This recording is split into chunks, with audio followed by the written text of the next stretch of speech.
What's up, everyone? Welcome to my channel. If you're new here, my name is Rigad Sovi. I'm originally from Uganda, as you can see, and currently I'm at Iowa State University working on my master's in agriculture education and studies with a focus in communication and youth engagement. So today I'm actually breaking down exactly how I prepared for a master's in the US. I'm not really going to give you jinx or anything. I'm just really going to give you the things which actually worked for me, what didn't, what I wish actually someone had told me. So whether you're actually starting the process, you're already in the process of applying for your master's, this is actually the video for you. So to start with, without actually going into any other thing, we don't even have sponsors in this video, so it's just going to be on to the point. So the first thing is that I know always the question I always get from people is why did you actually choose the US? One thing I'll say the reason I chose the US was because of, first it was because of the relationship. In Uganda, I was working with the Iowa State University Uganda program, and because of that, that actually showed me I was able to work with different students working in the US, and that kind of like opened up the doors for me to understand how the education system of the US looked like, how everything was going, and I was really super excited about it. And because of that, I just talked to some of my friends around and they encouraged me to actually like pursue this. But even before that, it was more of me actually getting the program I really wanted. Like when you think of agriculture education in the US, you're going to understand that there is a lot of work which has really been done within that area.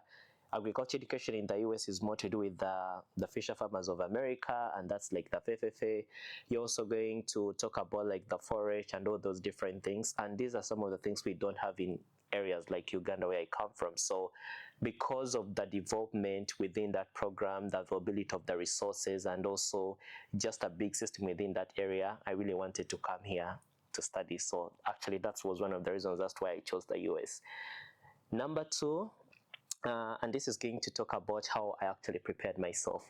So the first thing, I did my research. So when I talk about I did my research, first it's I first discovered the schools I wanted. Even with that, I knew Iowa State University. I didn't really, it wasn't more like it was automatic that I was going to go to Iowa State University. I looked at other universities.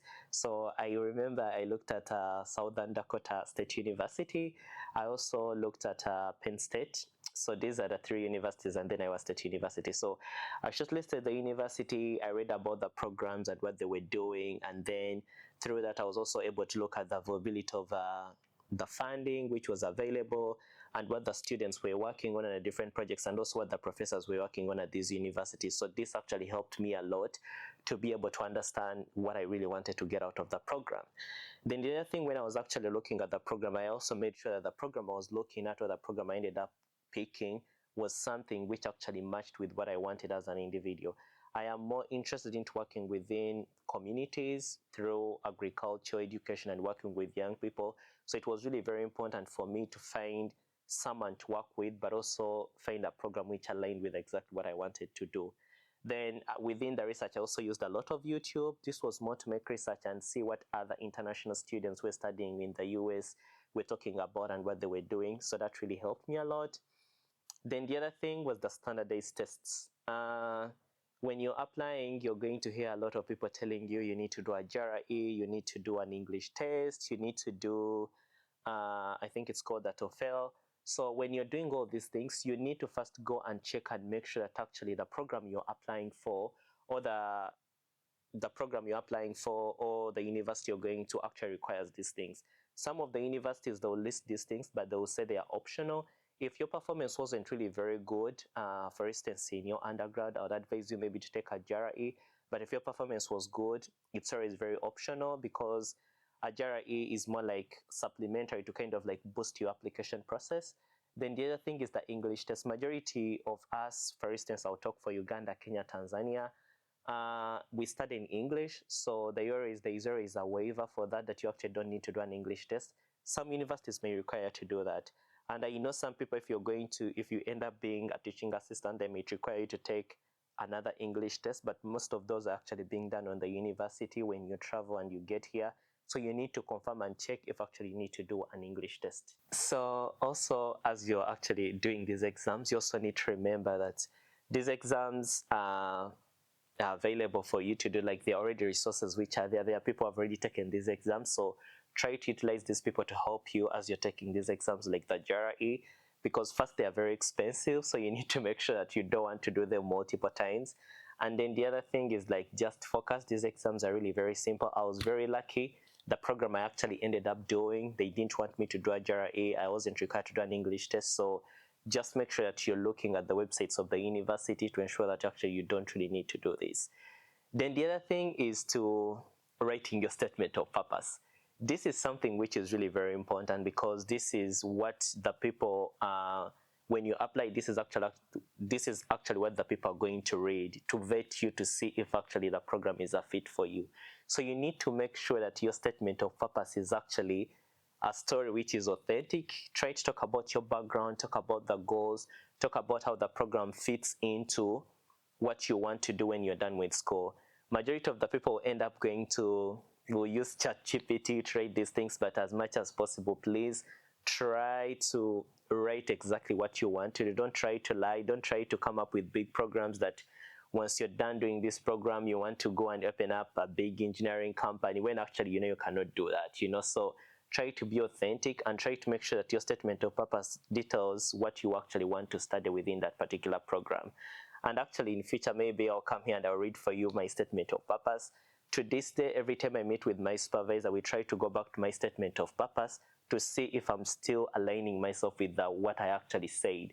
Like, when I was applying for my program, I was very specific, and I said I want to study, my research is going to be in communication in Uganda and working within the communities, and exactly that's what I'm doing. So a statement of purpose is always going to guide you. Even the people you won't know will meet you and they'll be like, oh, this is the boy who said he wants to do this. So if you lied in your statement of purpose, then that's going to be a problem. And write as very many versions as much as possible, because through writing these versions, then you're going to be able to polish out and get exactly what you want to do. I think I wrote about like 4 statement of purposes, and I used my friends, I used my professor to help me go through it and help me align it and explain my point better. So you want to use the resources around. Then the letter of recommendation. The letters of recommendation are really very important, because to any university you're going to apply to in the US, they are going to prompt you to have 3 people to recommend you. And in most cases, these are going to be the professors who have worked with you, or people who have been your bosses where you have been working. And to me, it was really very easy, because I had professors I'd worked with at the organization where I was working in Uganda. Then I also had my professors from Makerere University. So I reached out to them early and I let them know that, hey, I'm applying to Iowa State University. I'm also planning to apply to South Dakota State University. Please, if you receive an email, they want you to write for me a statement of purpose. I made sure that I wrote out a draft of the statement of purpose. So what happens is that they will be able to read your CV. They'll also be able to have the draft and also write exactly what they know about you. So try as much as possible to ensure that you have your CV updated, and also try as much as possible to ensure that you have a draft ready for them, such that you're not starting from scratch. Then the other thing is budgeting everything. Let me tell you one thing. You need to make sure that you're working on a track, because once you start the process of applying, you're not going to see, but for some reason, time is just going to keep on running. So you need to make sure that you have all the documents ready with you, and on top of that, you also need to make sure that you have the money available for you. And what do I mean that you need to have the money available for you? If you're going to do the tests, for instance, you need to do the JRE, you need to make sure that you have that money budgeted for and available. The other thing, you also need to make sure that you have the money for the applications. For instance, if you're coming from Uganda, this is going to be around 350k Ugandan shillings. That's just one application, that's like 100 USD. So if you're applying to 3 universities, you can do the math and you tell me how much that is going to cost you. So you need to make sure you have this money saved before you even think of starting the application process. Then the other thing is that you also need to make sure that you have extra money for you, because I remember for me, when I started applying, I didn't have my certificate from Makerere University, and I kept on traveling like back and forth to go to the university to like just get the certificate. The money I spent on transport, I don't even want to talk about it. Then you also need to talk about like the visa.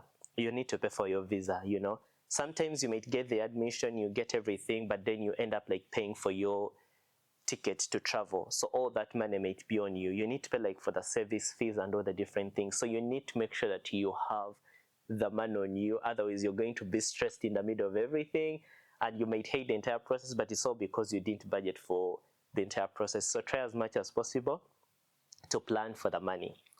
Then finally, I would say that for me, one of the things which actually worked for me is that I started the process really very early. And I also made sure that I was organized. I made sure that I had all the documents I needed before I even started like applying. I made sure I had saved some money. I won't say that the money was enough. It wasn't enough, but I made sure I had something like to jumpstart me in the process. I made sure like I had an organized list. I made a template whereby I had all the universities I wanted to look at. I made sure I had all the documents. I made sure my visa was updated. I made sure I had my references or the recommendation people ready for me in case of anything. And for the recommendation, as I said, they might need 3, but try as much as possible to shoot for 4 people you trust that they can actually rate something good about you, because if one person delays, at least you have another person to help you rate the letter. Then finally is try as much as possible to build a support system.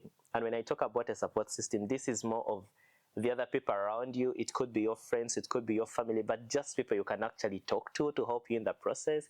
Because the process makes, especially when you submit and you're waiting for like the admission to come through, it may truly seem very lonely, but trust me, if you have a support system, you have people who have gone into the same system with you, it will really be very helpful. They will guide you. They will tell you now that you have submitted, try to work on this, start working on this, check on this. How often do I need to try to the university to ask them when the admission is going to be worked on? Let me tell you, even just going through the application process, going on the website, if you're doing this for a first time, it might be very overwhelming. So just having another person whom you can ask, what should I put here? What should I fill here? It's really very important. So a support system is really very important.